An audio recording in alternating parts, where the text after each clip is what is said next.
بسم اللہ الرحمن الرحیم۔ پیارے دوستو، آج کی اس ویڈیو میں ہم غسل کا طریقہ اور حضور صلی اللہ علیہ وسلم کا غسل کرنے کا طریقہ، غسل کے فرائض اور رمضان میں غسل کرنے کا طریقہ سیکھنے کی کوشش کریں گے، تو ویڈیو کو مکمل دیکھیے گا۔ غسل کا طریقہ اسلام میں پاکیزگی کو ایک خاص اہمیت حاصل ہے، کیونکہ اللہ پاک ہے اور پاک چیز کو پسند فرماتا ہے۔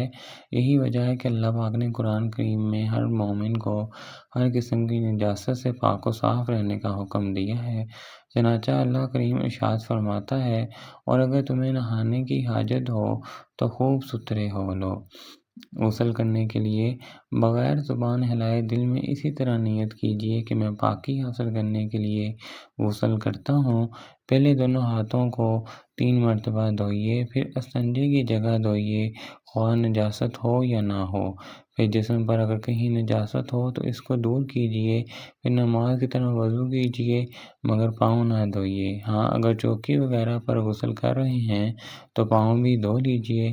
پھر بدن پر تیل کی طرح پانی ڈالیے، خصوصاً سردیوں میں اس دوران صابن بھی لگا سکتے ہیں۔ پھر 3 بار سیدھے کندھے پر پانی بہائیے، پھر 3 بار الٹے کندھے پر، پھر سر پر اور تمام بدن پر 3 بار۔ پھر غسل کی جگہ سے الگ ہو جائیے۔ اگر وضو کرنے میں پاؤں نہیں دھوئے تھے تو آپ دھو لیجیے۔ نہانے میں قبلہ رو نہ ہوں، تمام بدن پر ہاتھ پھیر کر مل کر نہائیں۔ ایسی جگہ نہانا چاہیے جہاں کسی کی نظر نہ پڑے۔ دوران غسل کسی قسم کی گفتگو نہ کریں، کوئی بھی دعا نہ کریں۔ نہانے کے بعد تولیہ وغیرہ یوز کر سکتے ہیں۔ نہانے کے بعد فوراً کپڑے پہن لیجیے۔ اگر مکروہ وقت نہ ہو تو 2 نفل ادا کر لیجیے۔ غسل کے فرائض: نمبر 1، کلی کرنا۔ نمبر 2، ناک میں پانی ڈالنا۔ نمبر 3، تمام ظاہر بدن پر پانی بہانا۔ یہ 3 غسل کے فرائض ہیں جن کے بغیر غسل نہیں ہوتا۔ حضرت عائشہ رضی اللہ تعالیٰ عنہا سے روایت ہے کہ نبی کریم صلی اللہ علیہ وسلم جب بھی غسل کرتے تو آپ اپنے ہاتھ دھوتے اور پھر نماز کے لیے اسی طرح وضو کرتے۔